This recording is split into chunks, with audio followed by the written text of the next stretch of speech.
So working in supply chain can give us great opportunities, not only to work in different functions, but different countries. Obviously, a greater opportunity with multinational businesses. So that's the topic for this week, coming right up.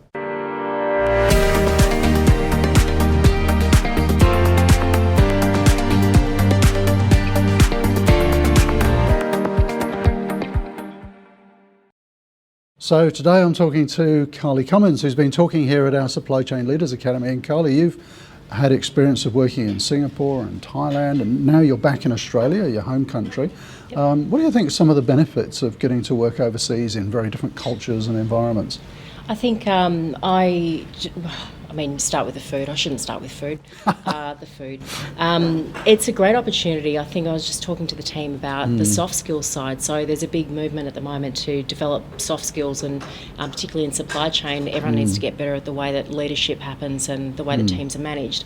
And working in Asia really gives you that, like having that opportunity to work in a completely different culture and understand just different ways that people operate and think. And it really develops your own leadership style and skills around dealing with different ways of working and different levels of people as well. And that's so important regardless of what country you're working in, isn't it? Because you were saying, having spent a few years up in Southeast Asia, you now come back to Australia, you have a lot of staff working with you who have recently come to Australia from Southeast Asia, so it gives you a much better understanding of working with different cultures, I think. Yeah, absolutely. And just, the community in Australia now is so multicultural, and we have so many people from Malaysia and China and Indonesia as well. There's a lot more people coming down from Indonesia and India in particular, but then understanding the different ways that people from the Indian community work compared to people coming from China really helps you in the way that you manage your Australian teams as well. Great. And how did you find in some of those Southeast Asian countries the actual sort of work culture? You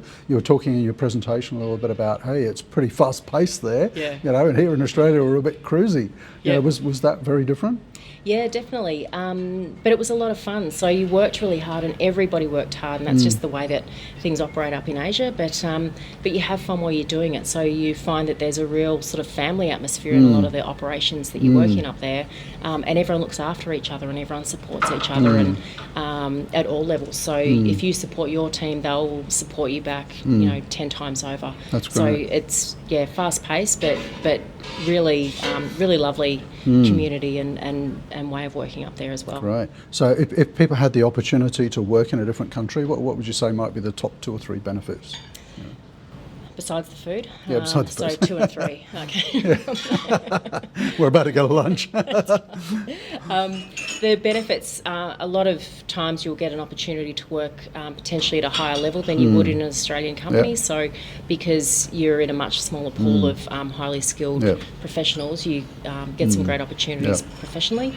The soft skills side, I think also you get a lot of opportunity to work across different areas in different businesses. So because you might have a smaller management team, often you'll find yourself sort of helping out in other areas of the business like finance or commercial or whatever as well. So it's just a really well-rounded experience, and you'll just take so much away from it. It's just fantastic. So if you get the opportunity to work in different countries, I think it's really good to develop your own experience, your own career and so on. So thank you, Carly, for coming along and sharing some of that. Now you remember how this channel works. We have new videos coming out every Wednesday, so do hit the subscribe button below, do ask any questions that you have, do share, like, comment, whatever. So thank you, Carly, and we'll see you next week.